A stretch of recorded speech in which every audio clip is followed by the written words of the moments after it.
అరే, అక్కకి మంచి సంబంధం దొరికింది. బావకి అమెరికాలో పెద్ద ఉద్యోగం అంట. అక్క బాగా తెలివైంది కాబట్టి అమెరికాలో కూడా మంచి ఉద్యోగం కొట్టేసింది. ఇక వారం 10 రోజుల్లో అక్క హ్యాపీగా సెటిల్ అయిపోతుంది. ఎంగేజ్మెంట్కి చాలా మందిని పిలిచాము. పెళ్లికి ఇంకా ఎక్కువ మందిని పిలిచి ఇంతకంటే ఘనంగా చేయాలిరా. అవునమ్మా, అక్క పెళ్లి ఘనంగా చేద్దాం. నేను కూడా బంగారం నెక్లెస్ చేపిద్దాం అనుకుంటున్నా అమ్మా. భలే ఐడియారా. మనం జరిగించే పెళ్లి ఎంత ఘనంగా జరగాలి అంటే ఊరంతా పందిరేసి ఇటు 4 తరాలు అటు 4 తరాలు చెప్పుకునేలా ఉండాలిరా. పెళ్లి భోజనాలు అయితే చికెన్, మటన్, దమ్ బిర్యానీ, చేపలు, రొయ్యలకి ఏమాత్రం తగ్గకూడదురా. సరేనమ్మా, పెళ్లి పనులు మొదలు పెట్టే ముందు పాస్టర్ గారికి ఈ సంబంధం గురించి చెప్పి ప్రార్థన చేయించుకొని పెళ్లి పనులు మొదలు పెడదామమ్మా. పిలుద్దాంలే గాని మన ఊరిలో అందరికీ తెలిసిన గుండె డాక్టర్ గారు, నా మండలానికి ఎమ్మెల్యే గారు, మొన్న కొత్త సినిమాల్లో నటించిన సినిమా హీరోయిన్ గారు, మా అత్తగారు, వాళ్ళ తమ్ముడు, కోడలు, ఇంకా చాలా మంది ఉన్నారులే. కానీ ఒక పెన్ను ఒక పుస్తకం తెచ్చుకో, లిస్ట్ అంతా చెప్తాను, రాసుకుంటూ గాని. అమ్మా, అక్క పెళ్లికి ఆ సినిమా యాక్టర్లు, ఆ రాజకీయ నాయకులు, వాళ్ళు వీళ్ళు ఎందుకమ్మా? నువ్వు చిన్నపిల్లడిలే గాని వెళ్ళి చెప్పింది చెయ్యి. సరేనమ్మా.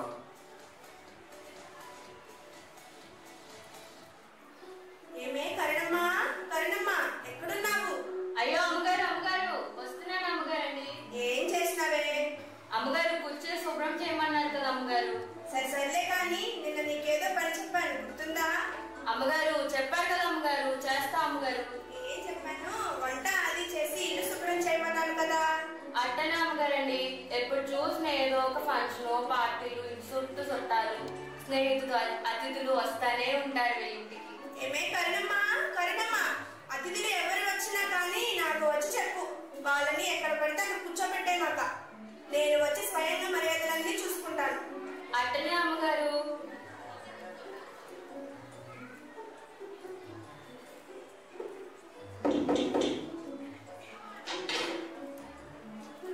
అయ్యో బాబు, బాబు గారా, రండి రండి బాబు, అందరికంటే ముందే మీరే వచ్చారు, లోపలికి రండి. అమ్మగారు, అమ్మగారు. చెప్పవే, చెప్పు. అమ్మగారు, మన ఇంటికి ఏమో యేసుబాబు గారు వచ్చారు. అవునా? ఏంటి నువ్వు అలా మాట్లాడుతున్నావు? యేసుబాబు గారు ఇంటికి వస్తే? యేసుబాబు గారు బాగున్నారా? బాగున్నారా తల్లి? పెళ్లికి అందరూ రెడీగా ఉన్నారా? అందరూ బాగున్నారండి. అందరికంటే ముందుగా మీరు వచ్చినందుకు చాలా థ్యాంక్స్ అండి. దయచేసి ఇక్కడ కూర్చోండి.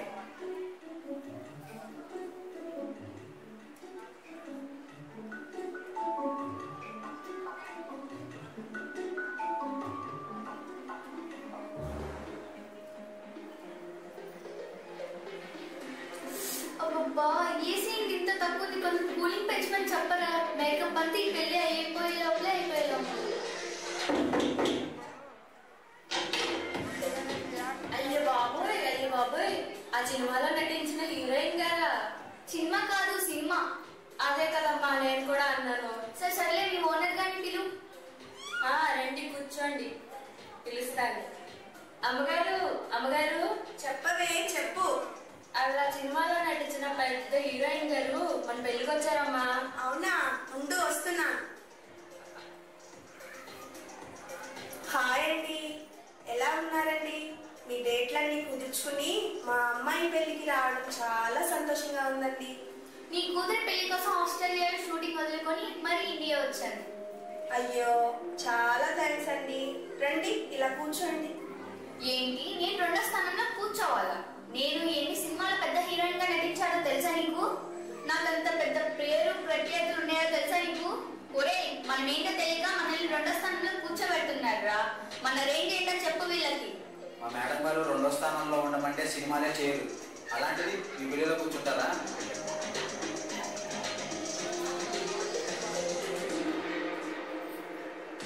యేసుబాబు గారు, మీరు కొంచెం ఏమి అనుకోకుండా ఈ 2వ స్థానంలో కూర్చుంటారా? అదేంటమ్మా?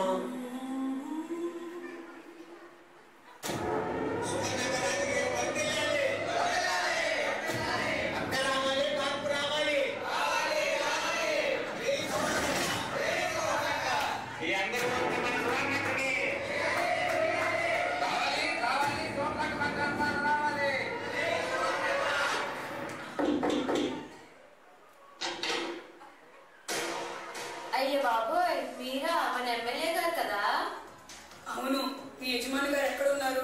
నాకు అసలుకే టైం లేదు, నేను వేరే మీటింగ్కి వెళ్ళాలి. పిలుస్తున్నా అమ్మగారు.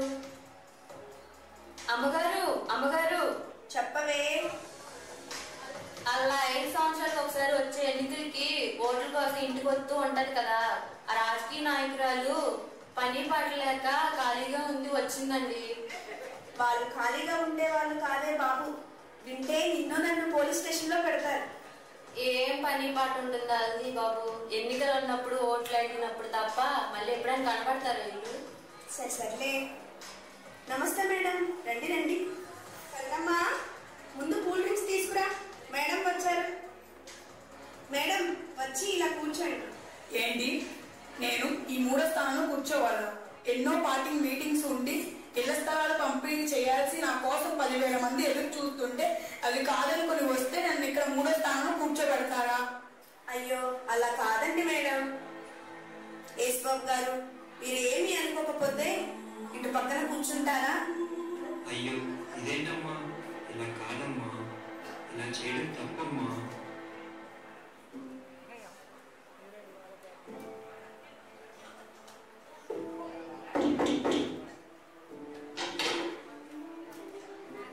అయ్యో డాక్టర్ అమ్మగారు మీరా?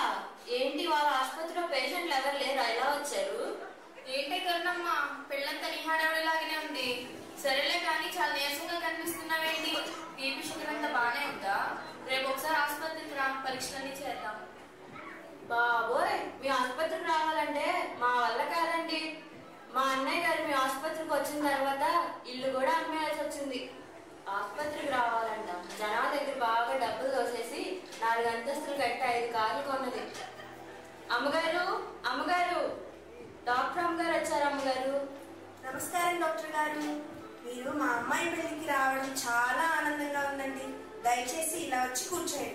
ఏంటి, నేను ఈ 4వ స్థానంలో కూర్చోవాలా? నేను ఎంత పెద్ద డాక్టర్నో తెలిసి కూడా ఇలా మాట్లాడుతున్నావా? మీ కాలనీలో ఎంతమందికి ఆపరేషన్ చేసి ప్రాణం పోసానో మర్చిపోయావా? యేసుబాబు గారు, మీరు ఏమీ అనుకోకపోతే పక్కన కూర్చుంటారా?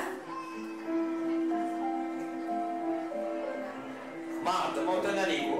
ఏ స్థానంలో ఉండవలసిన వాడిని ఏ స్థానంలో పెడుతున్నావో తెలుస్తుందా నీకు?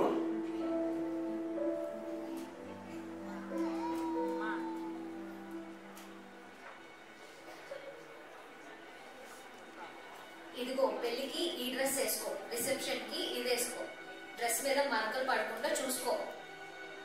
అమ్మో, వీళ్ళ అక్కయ్య గారు వచ్చారా బాబు. ఊర్లో ప్రతి ఒక్కింట్లో ఏదో పొలాలు పెడుతూనే ఉంటది. ఇప్పుడు ఈ పెళ్లిలో ఏం పొలాలు పెట్టిద్దో ఏంటో. అమ్మగారు మీరా? అందరికంటే ముందే వస్తారనుకున్నాను. ఏంటి ఇంత ఆలస్యంగా వచ్చారు? అప్పుడే పిల్లలు పెద్దవాళ్ళు అయిపోయారండి.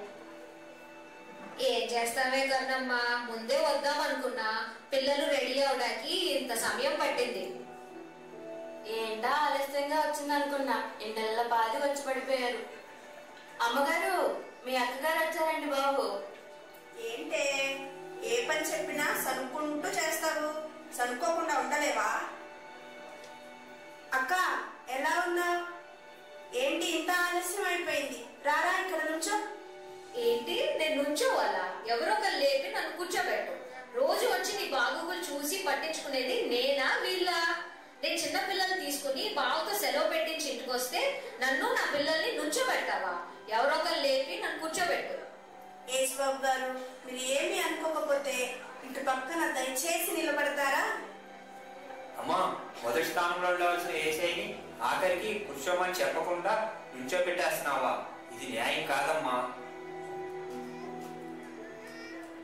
యెహోవా ఈ నూతన దంపతులను దీవించి ఆశీర్వదించి ప్రేమలో వర్ధిల్ల చేయునుగాక. అమ్మయ్య, రావలసిన ముఖ్యమైన అతిథులందరూ వచ్చారు కదా. దేవుని దయ వల్ల పెళ్లి బాగా ఘనంగా జరిగింది. ఇంకా 2 రోజుల్లో అమ్మాయిని అల్లుడిని అమెరికా పంపించేస్తే నా బాధ్యత తీరిపోతుంది. ఇక వాళ్ళు హ్యాపీగా ఎంజాయ్ చేస్తారు. రేపో మాపో చూసి కొడుకు కూడా పెళ్లి చేస్తాను. అమ్మా, వెళ్ళొస్తాం, జాగ్రత్తగా ఉండు. రోజు ఫోన్ చేస్తానులే, బాధపడకు. Bye bye.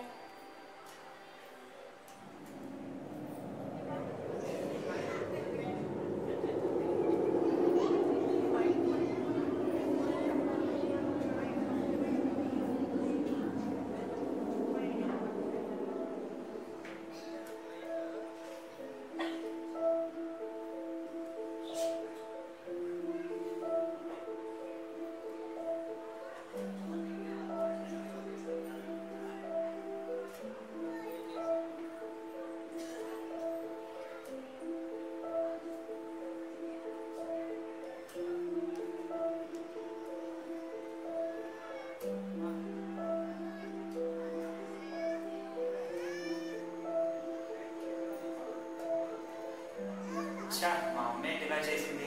వేసే నా భరించగలను చూస్తా తట్టుకోలేకపోయా. కొన్ని రోజుల తర్వాత హలో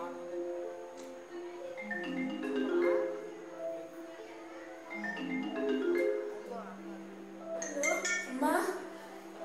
చెప్పమ్మా, ఏంటి అంత బాధగా మాట్లాడుతున్నావు? అమ్మా, నాకు నా భర్తకి ఉద్యోగం పోయింది. కంపెనీలో మాతో పాటు 1000 మందిని కూడా జాబ్లో నుంచి తీసేశారమ్మా. నా నెల గడవడం చాలా కష్టంగా ఉంది. ఇంటి అంత కట్టడానికి కూడా డబ్బు సరిపోవట్లేదమ్మా. అయ్యో దేవుడా, ఏంటి ఈ పరిస్థితి? అమెరికా సంబంధం అనుకుని లైఫ్ అంతా సెటిల్ అయిపోతుంది అనుకున్నాను. చివరికి ఇలా అయిందేంటి ప్రభా? అమ్మా, బాధపడకమ్మా. మనం ఎక్కడైనా తప్పు చేసామేమో ఆలోచించమ్మా. ఒకసారి నువ్వు చేసింది గుర్తు తెచ్చుకో అమ్మా. నేనేం చేశానురా? అక్క పెళ్లిలో ఏసైని పిలిచి మొదటి స్థానంలో ఉండవలసిన ఏసైని అసలు ఇంట్లో, పెళ్లిలో, జీవితంలో అసలు ఎటువంటి స్థానం లేకుండా నించోబెట్టేశావు అమ్మా. నువ్వేమి బాధపడకమ్మా. మనకు తెలిసిన వాళ్ళు చాలా మంది ఉన్నారు. మన పెళ్లికి ఆ ఎమ్మెల్యే గారు, ఆ హీరోయిన్ గారు, ఇంకా ఆ డాక్టర్ గారు, ఇంకా చాలా మంది ముఖ్య అతిథులు వచ్చారు కదా. నేను వాళ్ళకి ఒక్క ఫోన్ చేస్తే చాలు, అంతా సెట్ అయిపోతుందిలే. కానీ నువ్వేమాత్రం బాధపడుతున్నానా?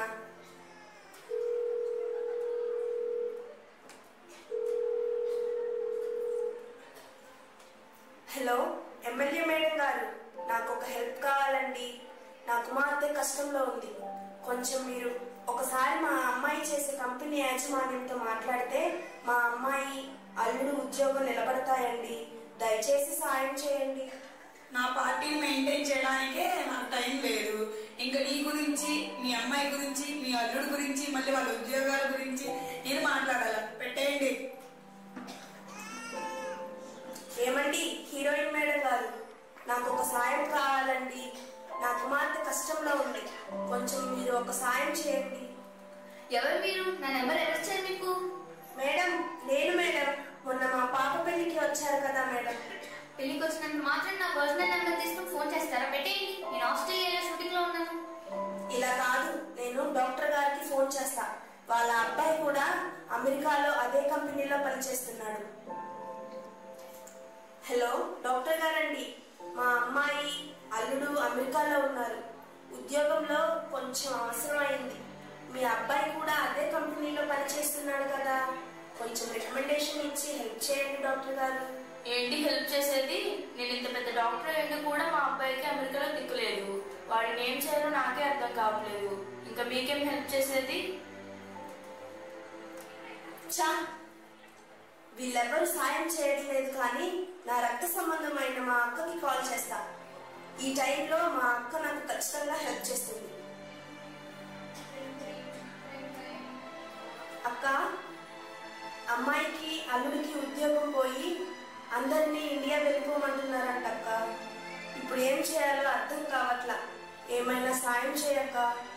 అయ్యో చెల్లి, మా అబ్బాయిని మొన్నే అమెరికా పంపిద్దాం అనుకుని పరీక్షలు రాయించా, వీసా అప్లై చేశా. మిమ్మల్ని చూశాక అర్థమైంది ఇంకా నా కొడుకుని అమెరికాలు, ఆస్ట్రేలియాలు, దుబాయ్లు పంపినే లేదు. సరేలే కానీ ఏం వర్క్ చేస్తున్నావు అక్క? బావగారు ఆఫీస్కి వెళ్ళిపోయారా? చా, ఎవరి గోల వాళ్ళదే. ఎవరిని చూసినా ఏదో ఒకటి చెప్పి తప్పించుకుంటున్నారు. అమ్మా, నువ్వు మళ్ళీ అదే తప్పు చేస్తున్నావు అమ్మా. నేను ఇంత బాధలో ఉండి ఏడుస్తుంటే మళ్ళీ నన్నే తప్పు చేస్తావంటావేంట్రా? కాదమ్మా, మనల్ని మనం తగ్గించుకొని ఏసైని మొదటి స్థానంలో పెడితే దేవుడు సహాయం చేస్తాడమ్మా. ఏ అవసరం వచ్చినా ఏసై దగ్గరికి వెళ్ళాల్సిన మనం వాళ్ళ దగ్గరికి, వీళ్ళ దగ్గరికి సహాయం కోసం వెళ్ళకూడదమ్మా. ఏంటమ్మగారు, ఇవాళ చాలా దిగులుగా ఉన్నారు. రోజు పొద్దున్నే లేచి పనికి రమ్మని 4 ఫోన్లు చేస్తారుగా. ఇవాళ ఒక్క ఫోన్ కూడా చేయలేదేంటి? ఏం చెప్పమే కరుణమ్మ, మా అమ్మాయిని అబ్బాయిని ఇండియా వెళ్ళిపోమంటున్నారంట. ఆర్థిక ఇబ్బందులతో సమాధానం లేక ఎంత బాధపడుతున్నారో. నాకు ఏం చేయాలో అర్థం కావట్లేదే.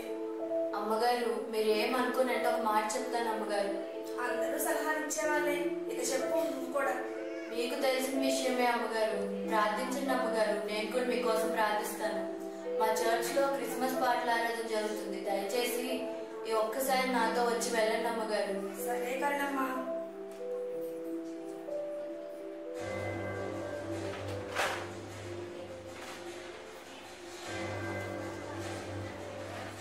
రెండు 2000 సంవత్సరాల క్రితం నజరేతు పట్టణంలో కన్యైన మరియకు యోసేపుతో ప్రదానం చేయబడిన తర్వాత దేవుని దూత అయిన గాబ్రియేలు మరియను దర్శించి ఆమెకు ఒక ప్రత్యేకమైన బిడ్డను దేవుని కుమారుడు వాగ్దానం చేయబడిన మెస్సియను కనేందుకు ఎంపిక చేయబడిందని ఆమెకు చెప్పారు. ఆమె కన్య అయినప్పటికీ మరియా దేవుని ప్రణాళికను విశ్వసించి ఆ దూత సందేశాన్ని వినయంగా అంగీకరించింది.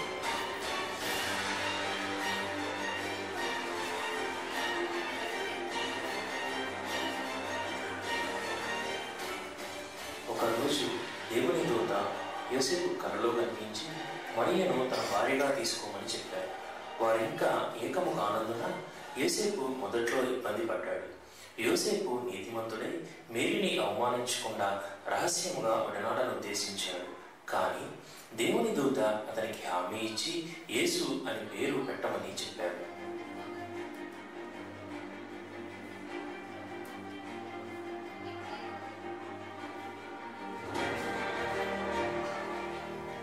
యోసేపు విశ్వాసం విధేయతతో దేవుని దూత సూచనలను అనుసరించి మరియని తన భార్యగా తీసుకొని ఆమెకు పుట్టబోయే బిడ్డను జాగ్రత్తగా చూసుకున్నాడు. యోసేపు మరియా బెత్లెహేమునకు ప్రయాణించారు. ఇది సుదీర్ఘమైన కష్టమైన ప్రయాణం. ముఖ్యంగా మరియకు ప్రసవ సమయం దగ్గర పడింది.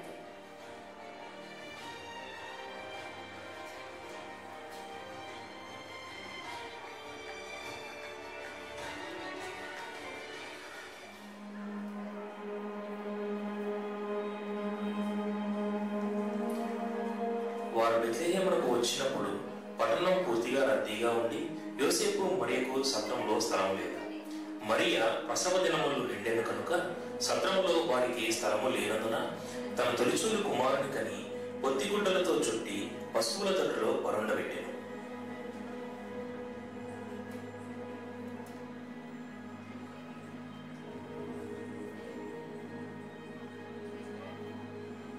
ఆ దేశంలోని కొందరు గొర్రెల కాపరులు తమ మందలను కాచుకుంటూ పొలంలో ఉన్నారు. అకస్మాత్తుగా ప్రభువు దూత వారికి కనిపించి, దావీదు పట్టణంలో మీకు రక్షకుడు జన్మించాడు, ఆయనే మెస్సయ్య అని చెప్పారు. అప్పుడు ఆ గొర్రెల కాపరులు జరిగిన ఈ కార్యమును ఒకరితో ఒకరు చెప్పుకొనుచు ఆనందముతో బెత్లెహేమునకు వెళ్ళగా పశువుల శాలలో పొత్తిగుడ్డలతో చుట్టబడిన ఆ బాలయేసుని చూసి మిక్కిలి ఆశ్చర్యపడి దేవుని స్తుతించింది.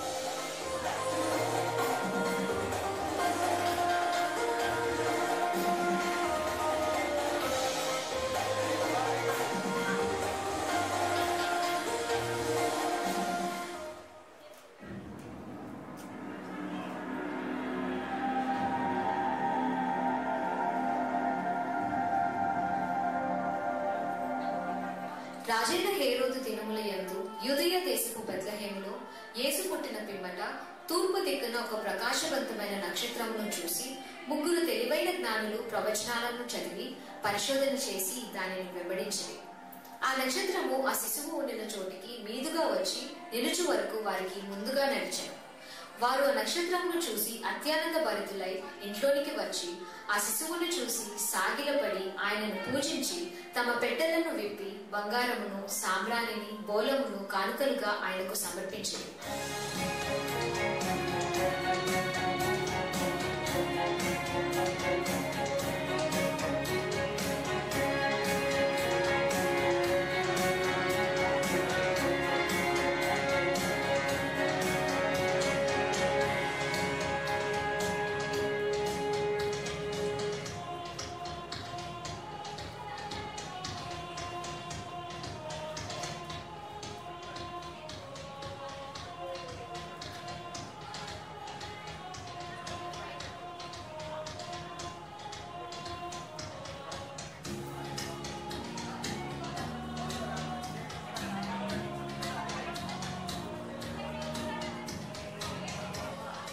రెండు 2000 సంవత్సరాల క్రితం నిరీక్షణ లేకుండా పాపంతో కొట్టుమిట్టాడుతున్న ఈ ప్రపంచానికి మోక్షాన్ని తీసుకుని వచ్చేందుకు నా కోసం, నీ కోసం, ఇక్కడ ఉన్న మనందరి కోసం యేసు ప్రభువు జన్మించినందున ఆయన పుట్టినరోజును మనం జరుపుకుంటాం.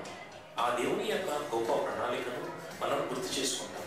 ఇది సమస్త మానవాళికి దేవుని ప్రేమ యొక్క గొప్ప బహుమతిగా నిలిచింది.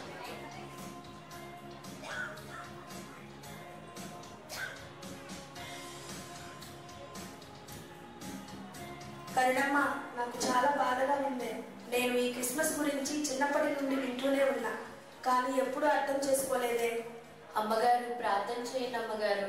ప్రార్థనతో మనం అన్ని జయించగలం. దేవుని యందు నమ్మకం ఉంచి మనం తెలిసి తెలియక చేసిన తప్పులు, చిన్న చిన్న పొరపాట్లు ఆయన ముందు ఒప్పుకుని విడిచిపెడితే ఆయన నమ్మదగిన దేవుడు మన తప్పుల్ని క్షమించి నీతిమంతులుగా చేసి ఆయన కృపతో మనల్ని కాపాడి ఆటంకముల నుండి విడిపిస్తారు. మనల్ని మనం తగ్గించుకుని ప్రార్థన చేస్తే నీతిమంతుడైన దేవుడు మనల్ని అంగీకరిస్తాడమ్మగారు. దేవా, తండ్రి, నేను ఎన్నో విషయాలలో ఎన్నో పొరపాట్లు చేశాను. నా కుమార్తె విషయమై నీకు ఇవ్వవలసిన స్థానాన్ని నేను తెలిసి బుద్ధిపూర్వకంగా మిమ్మల్ని బాధపెట్టాను. నా బిడ్డలు ఇంత ఆపదలో ఉంటే నేను చూస్తూ తట్టుకోలేకపోతున్నాను. నేను నమ్మిన వారు నాకు సహాయం చేస్తారో అనుకున్నా. వాళ్ళందరూ వాళ్ళ మొహాలు తిప్పేశారు. నాకు ఈ క్షణంలో నువ్వే నా దిక్కు. నా కోసం పరలోకం విడిచి భూలోకానికి వచ్చి నీ ప్రాణాన్ని ఇచ్చి పాపాత్మురాలనైన నన్ను కూడా అంగీకరించారు. ఇక ఈ క్రిస్మస్ రోజున నా జీవితాన్ని నీ ముందు ఉంచుతున్నాను యేసయ్యా. నేను నీ కొరకే బతుకుతాను యేసయ్యా. ఆమేన్. చూశారు కదండి, క్రిస్మస్ అంటే చాలా మంది సంబరాలలో ఉండి నిజమైన క్రిస్మస్ సందేశాన్ని మర్చిపోయి క్రిస్మస్ యొక్క నిజమైన భావాన్ని, అర్థాన్ని ప్రక్కతో పట్టిస్తున్నారు. ఇప్పుడు మనం చూసిన ఈ తల్లి కూడా పెండ్లికి అందరినీ పిలిచింది. డాక్టర్ అని, యాక్టర్ అని, రాజకీయ నాయకులని, చుట్టాలు, స్నేహితులు, చివరికి యేసయ్యకి ఇవ్వాల్సిన మొదటి స్థానాన్ని ఎవరికో ఇచ్చి దేవునికి స్థానం లేకుండా చేసింది. చివరికి తన అవసరంలో ప్రతి ఒక్కరూ మొహం చాటేశారు. మనం కూడా ఇలాగే ఉన్నామా? లేక మొదటి క్రిస్మస్ లో మేరీ, జోసెఫ్ లాంటి నీతిమంతులను చూచి నేర్చుకోకుండా క్రిస్మస్ అని పిండి వంటలు, షాపింగ్లు, డెకరేషన్స్, చుట్టాలు, స్నేహితులు, క్రిస్మస్ తాత అని దేవునికి సంబంధం లేని వాటిపై అతి దృష్టి పెట్టి చివరికి దేవునికి అసలు ఎటువంటి స్థానం లేకుండా చేస్తున్నామా? ఒకసారి ఆలోచిద్దాం. క్రిస్మస్ అంటే దేవుడు తన కుమారుని ఉచిత బహుమతిగా మనకి పంపారు. మనం ఈ శుభవార్త అందరికీ తెలియపరుస్తున్నామా? లేక నిలకడలేని మన సొంత ఆనందాలలో మునిగిపోతున్నామా? ఆలోచిద్దాం.